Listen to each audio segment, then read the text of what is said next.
Windows practical task में आज हम लोग सीखेंगे फाइल्स एंड फोल्डर हिडन या शो करना। अब इसके लिए हम लोग आ जाते हैं डेस्कटॉप स्क्रीन पर। फाइल एंड फोल्डर हिडन करने या शो करने का मतलब ये है कि जैसे हम चाहते हैं अपने कंप्यूटर में कोई इम्पोर्टेंट फाइल है या फोल्डर है उसे हम हाइड करना चाहते हैं ताकि कोई अन्य यूजर्स उसे देख ना सके।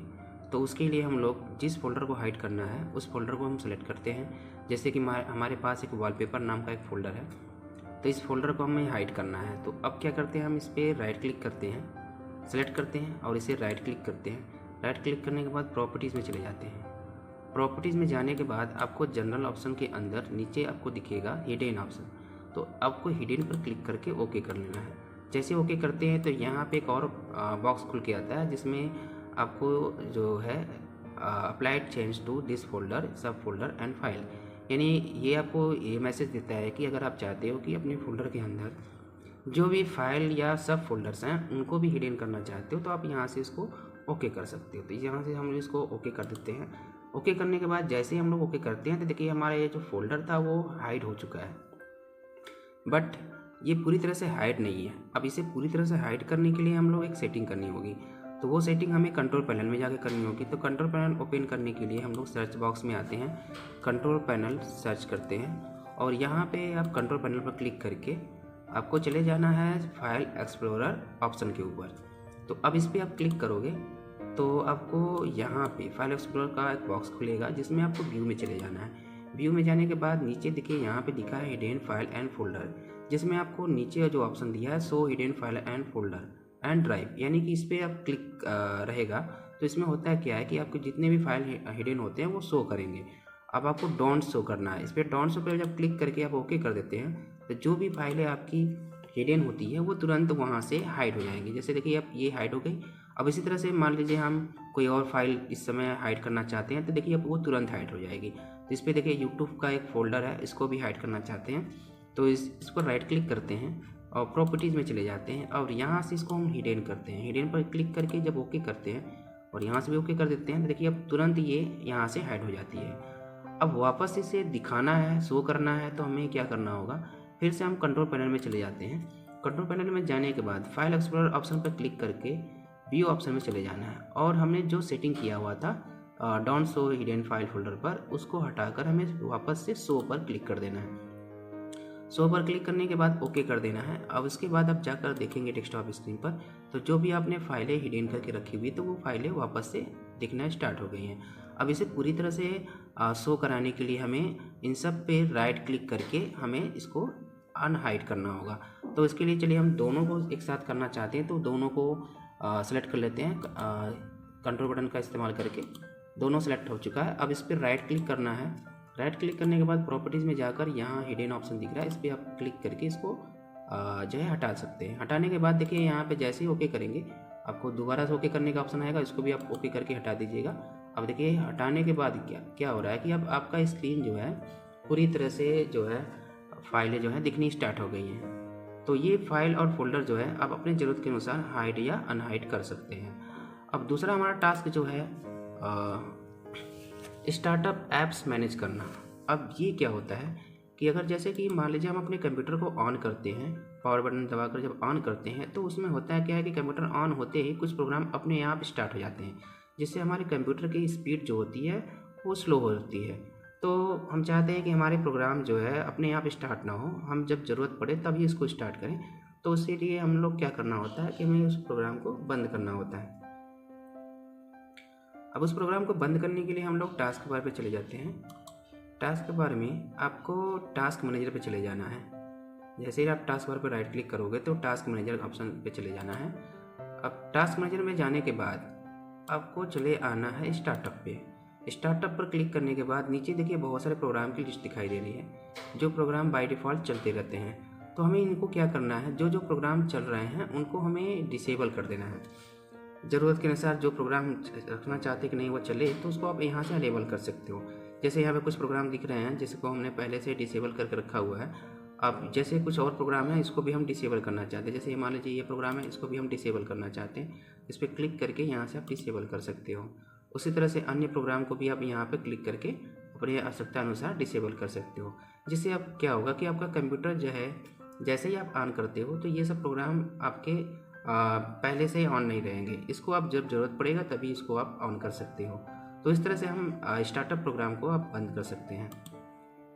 अब इसके बाद हमारा जो दूसरा टास्क है, फायरवॉल्स अनेबल या डिसेबल चेक करना। फायरवॉल अनेबल डिसेबल चेक करने का मतलब ये होता है कि जैसे हम अगर अपने कंप्यूटर में फायरवॉल्स सिक्योरिटी को ऑन करके रखे रहते हैं तो हमारे कंप्यूटर में जो भी अनयूज फाइलें जो होती हैं या फिर जो भी हमारे वायरस वाली फाइलें होती हैं जो इंटरनेट से एक्सेस होकर आ जाती हैं हमारे कंप्यूटर में, उससे ये सिक्योरिटी प्रदान करता है। या फिर कोई बाहर का यूजर्स हो या हैकर हो उसके लिए भी ये सिक्योरिटी प्रदान करता है। इसको ऑन रखने से आपका कंप्यूटर जो है एक तरह से सिक्योर रहता है। तो इसे आप चाहे तो ऑन कर सकते हो, ऑफ भी कर सकते हो। तो ऑन ऑफ करने के लिए आपको जाना होगा स्टार्ट टास्क बार पे। यहाँ पे देखिए जो नेटवर्क आइकन दिख रहा है जिस पे आपको इंटरनेट एक्सेस हो रहा है, तो यहाँ पे क्या करना है, आपको क्लिक करना है। जैसे आप क्लिक करोगे तो यहाँ पे network and sharing centre setting दिखा रहा है। अब ये नेटवर्क एंड इंटरनेट सेटिंग्स पे आपको क्लिक कर देना है। क्लिक करने के बाद आपको चले जाना है स्टेटस पे। स्टेटस पे जाने के बाद नीचे आएंगे आप स्क्रॉलिंग करके, तो यहाँ पे आपको दिखेगा विंडोज़ फायरवॉल्स। अब आपको इस पर क्लिक कर देना है। जैसे क्लिक करेंगे यहाँ पे फायरवॉल्स नेटवर्क का ऑप्शन आ जाएगा। अब इसमें आपको 3 ऑप्शन दिख रहे हैं, डोमेन नेटवर्क, प्राइवेट नेटवर्क और पब्लिक नेटवर्क। अगर आप चाहते हो कि इन तीनों को हम ऑफ़ कर दें तो यहाँ से आप इस पर क्लिक कर दीजिए। क्लिक करने के बाद यहाँ पे ऑन ऑफ का ऑप्शन दिखेगा, अब इसको आप यहाँ से ऑफ़ कर सकते हो। जैसे ऑफ करोगे यहाँ से यस करके आप इसको ऑफ़ कर सकते हो। इसी तरह से आप बारी बारी से प्राइवेट नेटवर्क को भी ऑफ कर सकते हो और पब्लिक नेटवर्क को भी ऑफ कर सकते हो। बट इसे ऑन रखना ही बेटर है, क्योंकि हम जब इसे ऑन रखेंगे तो हमारे जो इंटरनेट से जो आने वाले वायरस होते हैं या फिर अन्य जो डाटा होते हैं जो कि हमारे कंप्यूटर को जो है ख़राब कर सकते हैं, तो उसको ये रोकता है। तो इसके लिए हम लोग इसको ऑन करके ही रखे रहेंगे। चलिए इसको हम ऑन कर देते हैं वापस से, यहाँ से क्लोज कर लेते हैं। अब दूसरा जो हमारा टास्क है, डेट एंड टाइम सेटिंग में बदलाव करना। अब ये क्या होता है कि जैसे हम अपने कंप्यूटर में जो भी टाइमिंग है उसको हम लोग चेंज करना चाहते हैं, तो उसके लिए आपको चले जाना है कंट्रोल पैनल में। कंट्रोल पैनल में जाने के बाद जैसे अपने सर्च बॉक्स में कंट्रोल पैनल सर्च किया, कंट्रोल पैनल में जाने के बाद आपको आ जाना है डेट एंड टाइम पर। डेट एंड टाइम पे आपको क्लिक करके जैसे क्लिक करते हैं यहाँ पे डेट एंड टाइम का बॉक्स खुल के आ जाएगा। अब यहाँ से आपको डेट एंड टाइम चेंज करना है तो चेंज कर सकते हैं। देखिए सबसे ऊपर दिया है चेंज डेट टाइम और नीचे दिया है चेंज टाइम जोन। तो डेट एंड टाइम अगर चेंज करना है तो इसके लिए आपको यहाँ पे क्लिक करना है और यहाँ से जो भी आपका डेट का फॉर्मेट है जैसे कि सन में है तो वो सन यहाँ पर सेट करके आप जो है वापस से अपना मंथ को सेट कर सकते हैं। मंथ को सेट करने के बाद जो तारीख है वो तारीख सेट कर दीजिए और यहाँ पे आपका टाइमिंग जो है वो टाइमिंग यहाँ पर टाइप करके आप ओके कर दीजिए। अब उसके बाद अगर आप चाहते हो कि नहीं हमें कैलेंडर का जो सेटिंग है वो भी चेंज करना है तो आप चेंज कैलेंडर सेटिंग पर जाकर अब इसकी कैलेंडर की सेटिंग को चेंज कर सकते हैं। जैसे यहाँ पे देखिए दिया है लॉन्ग डेट और यहाँ पे दिया है शॉर्ट डेट। तो अगर आप चाहते हो कि हमें DMMY फॉर्मेट में रखना है तो आप यहाँ पे DDMMY या फिर YYMDD फॉर्मेट में रखना चाहते हैं तो आप यहाँ पे चेंज कर सकते हो। जैसे हम मान लीजिए हम मंथ डे रखना चाहते हैं तो यहाँ पे ये वाला फॉर्मेट रखकर ओके कर सकते हैं। जैसे ही आप मंथ डे फॉर्मेट रखेंगे तो यानी पहला आपका मंथ दिखाएगा, बीच में आपका डे दिखाएगा और ईयर लास्ट में दिखाएगा। तो इस तरह से आप यहाँ पे करके ओके करेंगे तो देखिए यहाँ पे अब तुरंत चेंज हो जाएगा। नीचे टास्क बार में देखिए अब यहाँ पे पहले मंथ दिखा रहा है और बीच में डे दिखा रहा है और उसके बाद ईयर दिखा रहा है। तो ये कैलेंडर की सेटिंग है। आप यहाँ से इसको सेट करके ओके कर सकते हैं। उसके बाद यहाँ से आप ओके कर देते हैं तो इस तरह से हमारा कैलेंडर की सेटिंग हो जाएगी। और फिर यहाँ से भी हम ओके कर देते हैं तो हमारा डेट और टाइम भी चेंज हो जाएगा। अब नीचे आते हैं टाइम जोन की बात करते हैं। टाइम जोन में क्या होता है कि अगर आप जो है जैसे कि आप इंडिया में रहते हो तो आपको इंडिया में के अनुसार ही अपने टाइम को सेट करना होता है। तो जब आप टाइम जोन में जाएंगे तो यहाँ पे अलग अलग देश का यहाँ पे अलग अलग टाइम जोन रहता है। तो जैसे कि हम यहाँ पे देखिए जैसे ये यांगोन है तो यहाँ पे जब क्लिक करेंगे तो इस समय देखिए यहाँ जैसे हमने क्लिक किया करेंट टाइम यहाँ पे क्या दिखा रहा है 16 दिसंबर 2025 6:49 PM हो रहा है और इस समय हमारे ये हमारा करेंट डेट है और न्यू जो डेट हमारा चेंज हुआ है इस देश के अनुसार। तो अब यहाँ पे क्या दिखा रहा है कि यहाँ पे आपका जो टाइम इस समय चल रहा है 7:49 PM, यानी कि आप लगभग 1 घंटे आगे पीछे हो। तो इस तरह से आप जो भी टाइम चेंज करना चाहते हो अपने देश के अनुसार यहाँ पे टाइमिंग चेंज कर सकते हो। तो चलिए हम लोग इंडिया में हैं तो इंडिया के अनुसार हम लोग जो है अपनी सिटी का नाम रख लेते हैं। तो हमारे सिटी का नाम, अब आते हैं ऊपर, सिटी हमारी कहाँ गई, ये है हमारी चेन्नई, कोलकाता, मुंबई। इसको आपको सेलेक्ट कर लेना है और यहाँ से ओके कर देना है। तो इस तरह से आप अपना टाइम जो है चेंज कर सकते हैं। ठीक, नेक्स्ट हमारा जो टास्क है कीबोर्ड लैंग्वेज बदलना। कीबोर्ड लैंग्वेज बदलने का मतलब ये है कि जैसे कि हम चाहते हैं कि हम अपना कीबोर्ड का जो लैंग्वेज है वो चेंज कर दें। जैसे हम चाहते हैं हिंदी में टाइप कर सकें या फिर इंग्लिश में टाइप करते हैं या चाइनीज़ में, जिस भी लैंग्वेज में टाइप करना चाहते हो आप टाइप कर सकते हो। तो इसके लिए आपको करना क्या होगा, इसके लिए आपको आ जाना है लैंग्वेज सेटिंग में। तो इसके लिए आप कंट्रोल पैनल में आते हैं, कंट्रोल पैनल में भी जा सकते हैं या फिर आप स्टार्ट बटन पर क्लिक करके सेटिंग में चले जाइए। देखिए यहाँ पे एक सेटिंग आइकन दिख रहा है, इस पर आप क्लिक कर देंगे। तो सेटिंग में जाने के बाद अब यहाँ पे आपको टाइम एंड लैंग्वेज दिखेगा, अब इसको आपको क्लिक कर देना है। क्लिक करने के बाद आपको आ जाना है रीजन्स एंड लैंग्वेज पर। रीजन्स एंड लैंग्वेज में आपको चले जाना है। अब यहाँ पे आने के बाद नीचे आते हैं, प्रीफर्ड लैंग्वेज दिख रहा है। अब यहाँ पे आपको ऐड लैंग्वेज का इस्तेमाल करना है। ऐड लैंग्वेज पे आपको क्लिक कर देना है। क्लिक करने के बाद अब जो भी यहाँ पे लैंग्वेज सेट करना चाहते हैं, अब यहाँ पे उस लैंग्वेज को टाइप करके ओके कर सकते हैं। जैसे कि मान लीजिए पहले से ही मान लीजिए हमें कोई और लैंग्वेज सेलेक्ट करना है। जैसे कि यहाँ पे हमने कुछ लैंग्वेज देख लेते हैं, बहुत सारे लैंग्वेज हैं अलग अलग देश के। तो जो भी आप सेट करना चाहते हो आप यहाँ पे इसको सेलेक्ट करके सेट कर सकते हो। चलिए हम हिंदी सेलेक्ट करना चाहते हैं, जैसे हमारे यहाँ हिंदी पहले से ही ऐड है तो पहले इसको हम रिमूव कर लेते हैं। यहाँ से ये रिमूव हो गया, अब इसको वापस से ऐड करते हैं हम।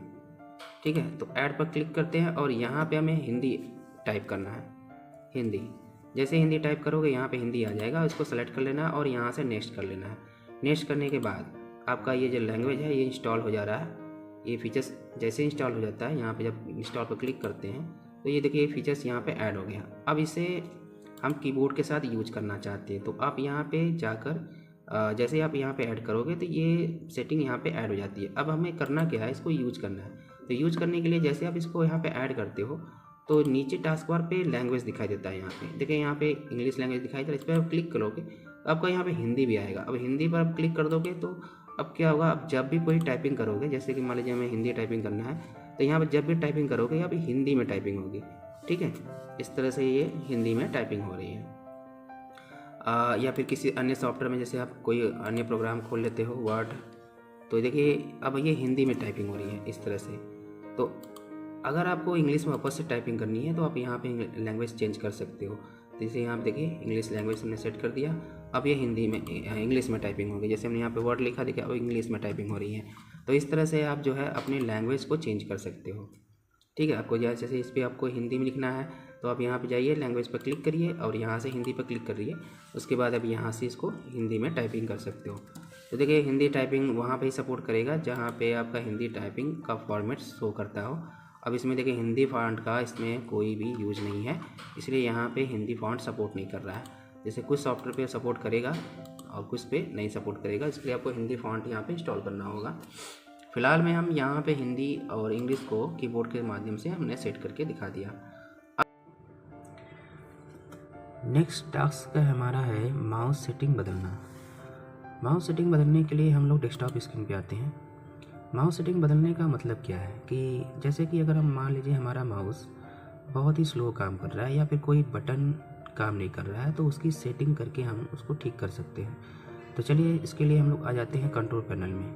तो कंट्रोल पैनल में आने के लिए हम लोग सर्च बॉक्स में कंट्रोल पैनल टाइप कर लेते हैं, कंट्रोल पैनल। अब कंट्रोल पैनल पर क्लिक करने के बाद अब आपको आ जाना है माउस पे। यहाँ पे देखिए माउस ऑप्शन दिख रहा है, अब इस पर आपको क्लिक कर लेना है। जैसे क्लिक करेंगे यहाँ पे माउस प्रॉपर्टी का डायलॉग बॉक्स ओपन हो जाता है।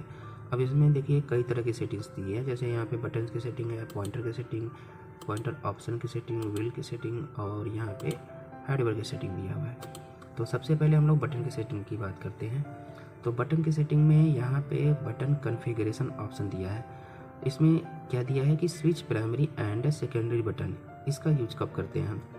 जैसे कि मान लीजिए आपका लेफ़्ट वाला बटन और राइट वाला बटन दोनों में से कोई एक बटन ख़राब हो गया है। जैसे कि हम ज़्यादातर काम लेफ़्ट से ही करते हैं और राइट से कम करते हैं, तो लेफ़्ट वाला बटन जल्दी ख़राब होता है। तो मान लीजिए हमें लेफ़्ट वाले बटन को राइट वाला बटन बनाना है, यानी कि एक्सचेंज करना है, यानी कि लेफ़्ट जो काम कर रहा है वो राइट करे और राइट जो काम कर रहा है वो लेफ़्ट करे।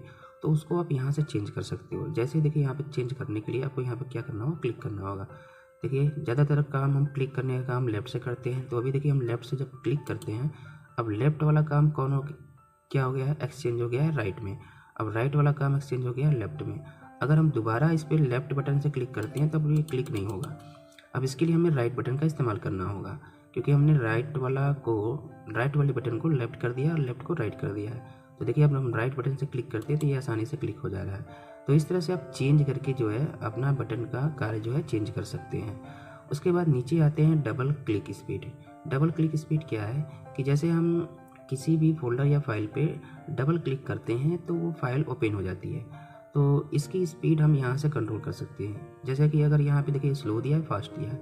अगर हम फास्ट करके डबल क्लिक करेंगे तो उसमें क्या करना है, जैसे हमने डबल क्लिक का जो ऑप्शन हमने फास्ट रखा हुआ है, तो हमें अब जब भी किसी प्रोग्राम पे क्लिक करना होगा, डबल क्लिक करना होगा, तो उसके लिए हमें बहुत जल्दी 2 बार बटन प्रेस करना होगा।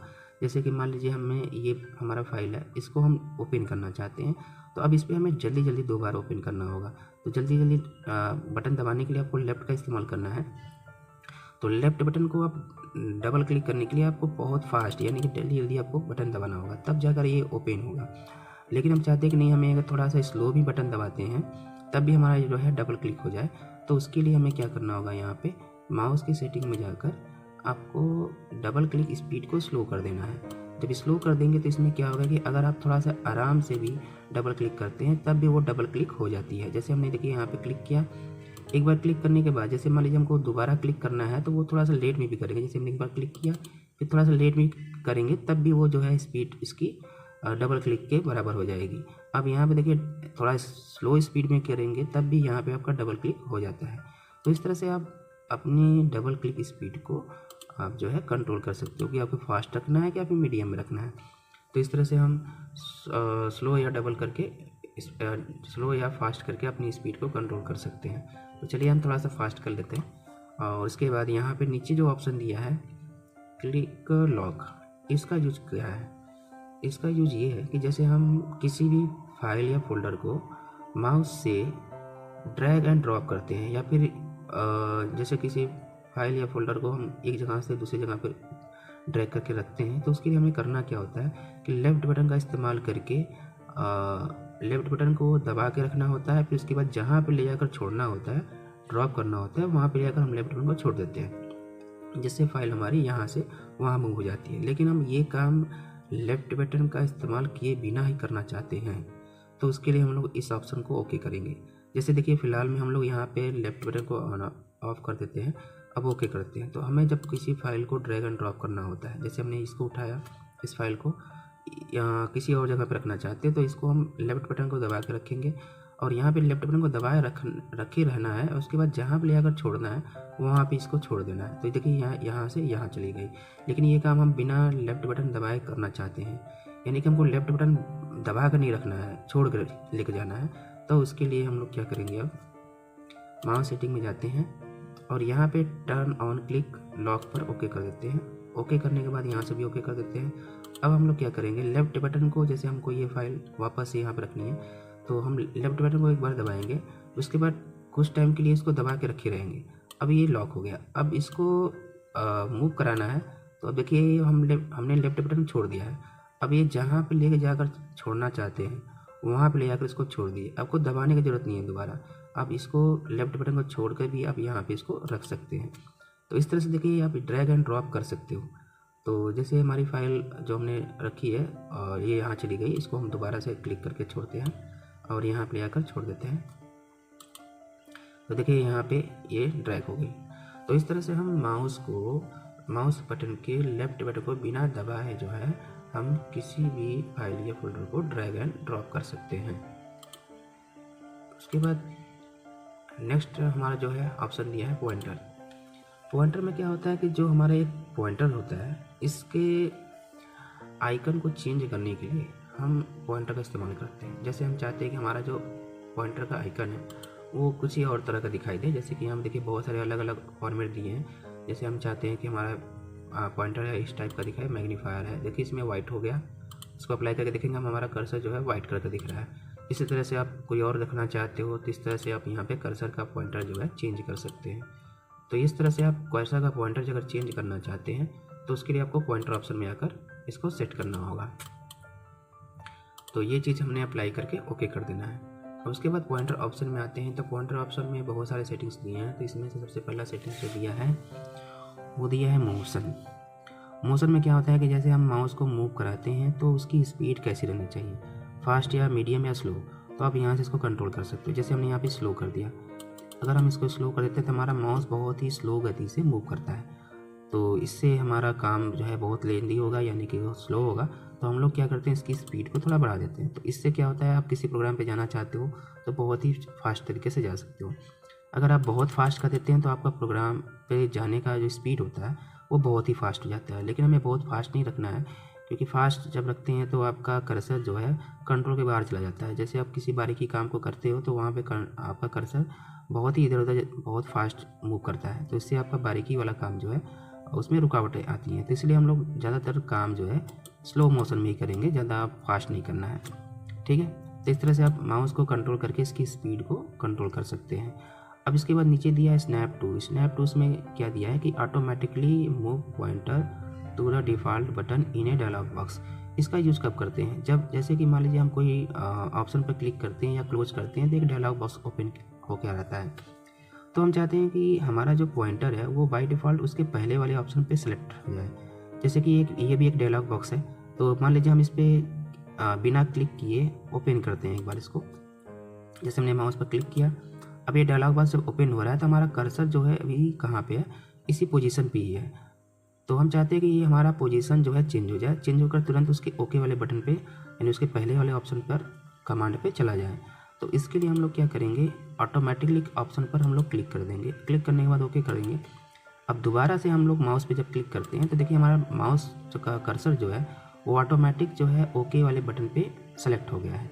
तो ये जो काम है आपका कब होगा, जब आप इस पर क्लिक करके रखे रहेंगे। तो अगर इसे हटाना है, देखिए हटा कर देखते हैं, हटा कर एक बार ओके करते हैं तो अब देखिए दोबारा क्लिक करेंगे तो हमारा कर्सर जो है इसी जगह है, ओके पे नहीं गया।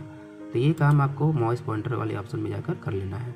उसके बाद नीचे दिया है विजिबिलिटी दिया है। विजिबिलिटी में आपको क्या दिया है कि यहाँ पे डिस्प्ले पॉइंट ट्रायल्स। इसका मतलब क्या है कि जैसे अगर हम चाहते हैं कि हमारे जो माउस पॉइंटर है उसमें बहुत सारे विजिबिलिटी यानी कि उसका जो परछाई है वो दिखाई दे, ताकि जैसे किसी को अगर आँख में प्रॉब्लम है या फिर किसी को ठीक से दिखाई नहीं देता है तो ये विजिबिलिटी को उपयोग करके आप कर्सर को ठीक से देख सकते हैं। जैसे देखिए यहाँ पे जैसे मैंने विजिबिलिटी पर क्लिक किया, यहाँ पे इसके साथ कई सारे कर्सर के शैडो दिखाई दे रहे हैं, जिससे अगर कोई व्यक्ति को ठीक से दिखाई नहीं देता है कर्सर तो आप इसको जो है ऑन करके देख सकते हैं, ठीक है। अब इसमें लॉन्ग और शॉर्ट दिया है, तो इसमें अगर आप विजिबिलिटी को अगर शॉर्ट करते हैं तो ये जो विजिबिलिटी है थोड़ा कम दिखाई देगा। देखिए इस तरह से कम हो गया। अगर अधिक करेंगे तो ये थोड़ा सा लॉन्ग में दिखाई देगा, ज़्यादा लॉन्ग करेंगे तो काफ़ी ज़्यादा लॉन्ग में दिखाई देगा। तो ये काम जो होता है कर्सर के शैडो को बढ़ाने के लिए होता है, जैसे कि किसी को दिखाई ठीक से नहीं दे रहा तब उसके लिए हम लोग इसका इस्तेमाल करते हैं। फिलहाल में हम इसको ऑफ कर देते हैं। उसके बाद नीचे दिया है hide a pointer wheel typing. इसका यूज़ तब करते हैं जब हम कहीं पे किसी डॉक्यूमेंट्स पे कोई भी चीज़ टाइपिंग करते हैं तो उसमें आपका जो पॉइंटर होता है ऑटोमेटिक हाइड हो जाता है। जैसे कि मान लीजिए हमने यहाँ पे किसी प्रोग्राम पे चले जाते हैं, जैसे हमने यहाँ पे वर्डपैड खोल लिया। वर्डपैड में जाने के बाद जैसे हम यहाँ पे देखिए हमारा कर्सर इसमें दिखाई दे रहा है। जैसे हम यहाँ पे क्लिक करते हैं तो या फिर टाइप करते हैं तो हमारा कर्सर यहाँ पे तुरंत हाइड हो जा रहा है। तो ये चीज़ आपका जो होता है हाइड करने के लिए इसका इस्तेमाल करते हैं। फिलहाल इसको हमने यहाँ से क्लोज कर लेना। ये बाय डिफ़ॉल्ट वैसे ही काम करता है, अगर इसको आप नहीं भी करते हो तब भी आपका बाय डिफ़ॉल्ट कर्सर जो है हाइड ही हो जाता है, ठीक है। तो इसको बहुत इंपॉर्टेंट नहीं लेना है, ठीक है। अब इसके बाद नीचे आ जाते हैं। और नीचे जो दिया है यहाँ पे show location of pointer will I press the control की, इसका यूज़ क्या है? जैसे मान लीजिए हम इस पर क्लिक करके ओके कर देते हैं, तो अब हम क्या करते हैं, जैसे हमारा कर्सर कहीं पे है, किसी स्क्रीन पे है, हम किसी को दिखाना चाहते हैं कि हमारा जो कर्सर है कहाँ पे पॉइंट कर रहा है, तो आप यहाँ पे कंट्रोल बटन का इस्तेमाल करके उसको दिखा सकते हैं। जैसे आप कंट्रोल बटन दबाएंगे तो देखिए यहाँ पे लोकेशन दिखाएगा कि आप जो है किस जगह पे आप जो है पॉइंट कर रहे हो, ठीक है। अगर इसको आप ऑफ कर देते हो तो अब ये कंट्रोल बटन दबाने पर कोई भी लोकेशन नहीं दिखाता है। ये लोकेशन को दिखाने के लिए होता है कि आपका पॉइंटर जो है किस लोकेशन पे स्थित है। तो ये काम आप जो है पॉइंटर ऑप्शन में जाकर कर सकते हैं। उसके बाद आते हैं विल में। विल में क्या दिया है, विल यानी कि जो बीच वाला पहिया होता है माउस का, उसको विल कहते हैं। तो इसमें विल का यूज़ किस लिए करते हैं? स्क्रॉलिंग के लिए। तो हम लोग कोई भी डॉक्यूमेंट्स में स्क्रॉलिंग कैसे करते हैं, या फिर वर्टिकल करते हैं या फिर हॉरिजॉन्टल करते हैं। तो अगर वर्टिकल स्क्रॉलिंग में आते हैं तो यहाँ पे दिया है the following number of line at the time, यानी कि जब आप स्क्रॉलिंग को मूव कराते हो तो आपको कितनी लाइन ऊपर नीचे होनी चाहिए। तो अगर आप यहाँ पे लाइन की संख्या बढ़ा कर रखते हैं तो आपकी स्क्रॉल की स्पीड जो होती है वो तेज़ रहती है। अगर आप इसको स्लो में कम करके रखे रहोगे तो आपकी स्क्रॉलिंग जो होती है वो स्लो में होती है। तो बेटर है कि आप इसको बढ़ा के रखे रहो। जी चाहते हैं कि हम एक बार में 6 लाइन 7 लाइन जो है स्क्रॉलिंग करें, तो यहाँ पे आप लाइन की संख्या बढ़ा दो। उसी तरह से आप हॉरिजॉन्टल में भी दिया हुआ है। हॉरिजॉन्टल में क्या होता है कि इसमें कैरेक्टर वाइज स्क्रॉलिंग होती है कि हम एक बार में कितने कैरेक्टर स्क्रॉलिंग कर सकते हैं। तो यहाँ पे आपको कैरेक्टर जितना टाइप करना चाहते हैं आप टाइप कर सकते हैं, जैसे 12 13 जो भी कैरेक्टर है आप यहाँ पे डिसाइड करके आप अपने स्क्रॉलिंग को बढ़ा सकते हैं। ये हॉरिजॉन्टल स्क्रॉलिंग हो गया और ये वर्टिकल स्क्रॉलिंग हो गया। तो इस तरह से जब ये सब सारी सेटिंग हो जाती हैं तो आप यहाँ पे ओके बटन पर क्लिक करके सारी सेटिंग को ओके कर सकते हैं। तो इस तरह से आप माउस की सेटिंग करके अपने माउस को कंट्रोल कर सकते हैं और इसकी जो भी प्रॉब्लम समस्या है उसको यहाँ पर ठीक कर सकते हैं। नेक्स्ट